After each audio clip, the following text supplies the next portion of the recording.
कोणतं? जागो मोहन प्यारे वाजो. कोणतं म्हणणार तेच का? हा म्हण मग.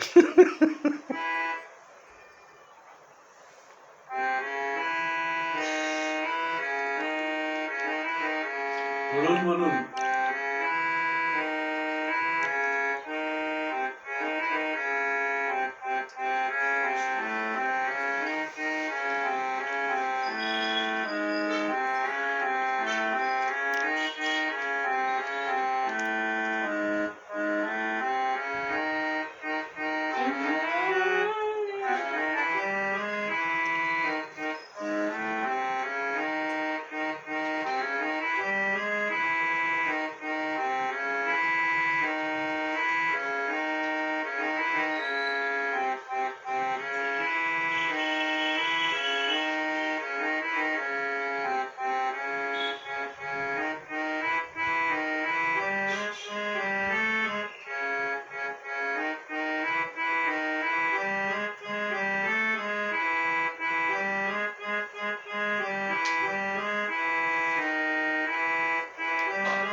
म्हणून म्हणून तोंडाने म्हण जरा. आज हे गुढीपाडवा आहे. म्हण म्हण ना, गुढीपाडवा आहे आज. बाबा म्हण. म्हण. अरे म्हण. चल बोल. परत एकदा मला कर म्हण. आज तुला पाड्याचे बक्षीस दिले की तुला 500 रुपये. 500 रुपये मिळाले ना बाळा. हा म्हणून तिला आवडणार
यमनचं सारखं ते मॅमने सांगितले की ते यमन ते रागांचा राजा म्हणतात. यमन रागांचा राजा यमन का?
लगेच बंद कशाला करतो मग की